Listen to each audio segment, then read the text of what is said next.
kuyinto ebaluleke kakhulu ukuthi njengamanje ngize kuwe ngizokhuluma ngomsebenzi omuhle kakhulu. KaMavuso Group inkampani engiyiqale ngo-2017. Umsebenzi wayo uma uyibuka esiwenzile mkhulu kakhulu ngoba ngaphansi kwayo iney'nkampani ezenza umsebenzi owehlukile. It's the publishing house ngaphansi KaMavuso Group, KaMavuso Publishers. Siphinde futhi sibe ne-production company ephinde rekhode ama-artist, KaMavuso Verse Entertainment. Ngaphansi kwayo futhi KaMavuso Group siphinde futhi sibe inkampani ebalulekile nesenhlizweni yami, KaMavuso Investment, edila kakhulu nezinto ey'thinta iy'mali. Kuyintokozo enkulu kakhulu ukuthi ngibe nalo msebenzi omkhulu kangaka, idlozi elinginike wona noNkulunkulu anginike wona ekutheni bathi thatha nayi KaMavuso Group uyiphakamise. Kule nkampani KaMavuso Group ngoba kuyinkampani yomuntu omnyama, ngi-owner 100% njengomuntu omnyama. Elami iphupho ukubuka ukuthi ekugcineni izoba ne-contribution engakanani ukuletha uguquko eNingizimu Afrika. Mawubuka iSouth Africa ibhekene ney'nselelo ney'ngqinamba ezihlukene, la uthola khona ukuthi amathuba omsebenzi alahlekile, izinga labantu abangasebenzi selenyuke laze lafika ku-44%.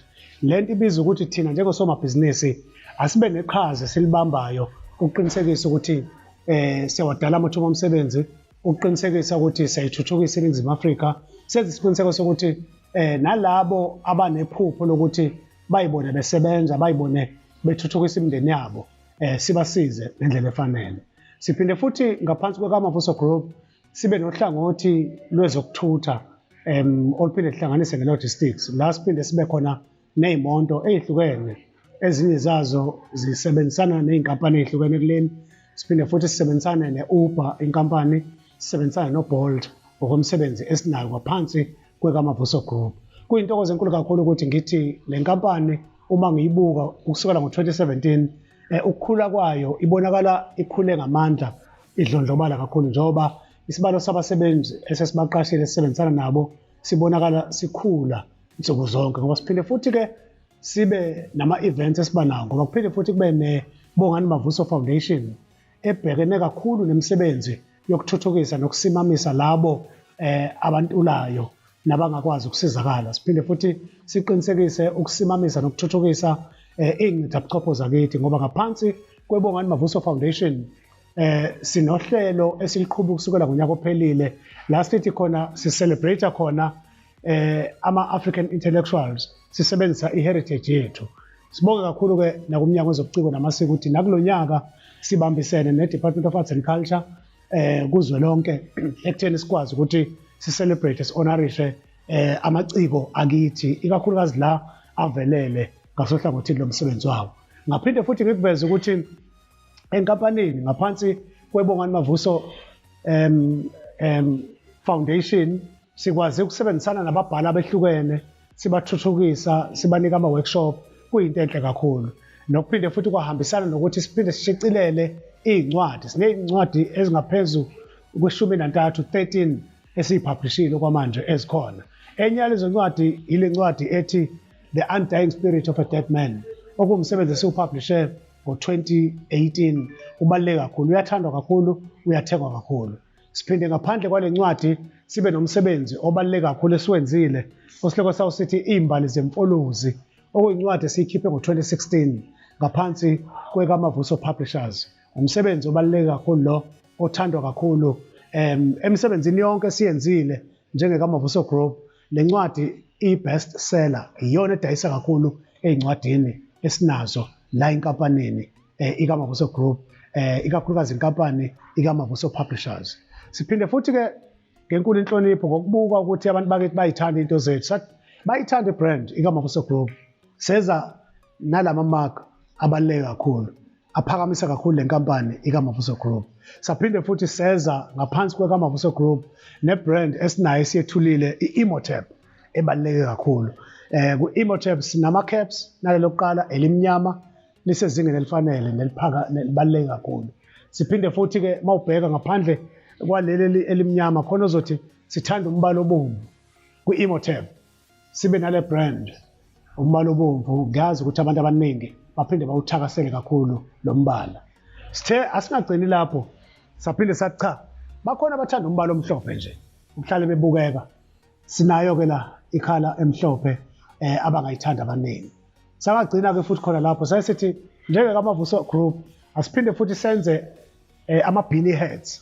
Sinama-beanie hats esiwenzile amahle kakhulu ayabukeka uyabona nje uma umuntu oyithandayo ikakhulukazi makubanda nayi beanie hat ongayithakasela kakhulu.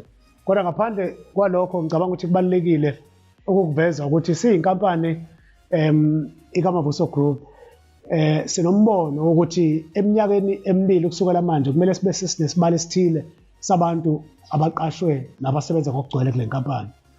Siphinde futhi sibe nombono othi eminyakeni emihlanu kusukela manje kumele sibe sesitholakala eNingizimu Afrika mhlawumbe nokungaba ifundazwe ezine ukusukela manje njengenkampani.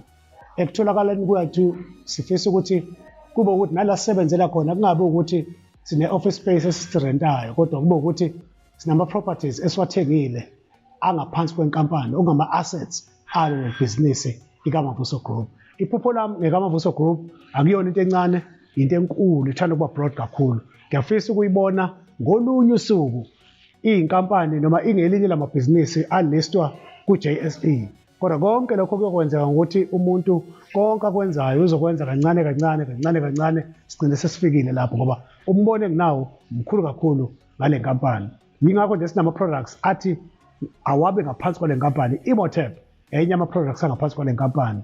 Iy'ncwadi esinazo ziwu-13 ey'hlanganisa inhlansi okuyincwadi efundwa ey'kolweni zikade ama-private schools. Iyenziwa njengamanje u-grade 11 no-grade 12 bayisebenzisile kakhulu kuma-private schools inhlansi. Umsebenzi omuhle kakhulu lowo esikwenze ngokubambisana ne-shooter and shooter. Siphinde futhi sibe nencwadi ethi iy'ntombi zengcuce okuyincwadi esetshenziswe kakhulu e-UNISA ehlanganisa imisebenzi yey'mbongo ey'sencane. Sayipublisha ngokubambisana ne-New Trend kodwa manje singaphansi kwe-shooter and shooter. Bese kuba khona nemisebenzi eminingi ke siyenze ngokubambisana nomnyango wezobuciko namasiko la esifundazweni saKwaZulu-Natal. Sizolontsha nje ama-novel awu-4 esiwapublishe njenge-KaMavuso Publishers ngokubambisana ne-Department of Arts and Culture kwi-province yaKwaZulu-Natal. iKaMavuso Group is here to stay. Iya phambili asibuyele emuva. Ngamanye amazwi ngithi supporter ama-products avela kwinkampani which is 100% black owned, kwinkampani ekholelwa kakhulu kumuntu omnyama. Yingakho nje amanye ama-products ethu mawabheka wabona anale map le ekutshelayo ukuthi kuse-Afrika la konke esikwenzayo sikwenzela izwekazi lase-Afrika ngoba ngiyayigqaja ngokuba umuntu omnyama ozalwa e-Afrika, ngiyayiqhenya ngokuba umuntu omnyama wase-Afrika. Yingakho ngiqhakambisa u-Imotep. U-Imotep omunye wabantu abayincitha buchopho zase-Afrika. Ngibeka eceleni ukuthi abamhlophe babhala enza ama-movie la bempenda khona ngesithombe esibi kodwa mina u-Imotep ngimthatha njenge-intellectual yethu njengama-Afrika. Waphila 4,000 years ago ephila eseKemet e-Egypt. 4,700 years ago wakwazi ukuthi adwebe ama-pyramids, the step pyramids lesi esilapha eSaqqara. Umuntu owaba yi-architect eyawadwebayo yile ndoda u-Imotep. Waphinde futhi wakwazi ukuthi alaphe izifo more than 200 ama-viruses ngalesa sikhathi esaphila. Wayekade eyi-poet, he was a writer. Umuntu wayenama-talent amaningi ahlukene engithi asim-honorishe sim-celebrate nge-contribution yakhe ngoba umuntu ofana nami nawe uwunsundu oqhamuka khona la e-Afrika. Kubalulekile lokho.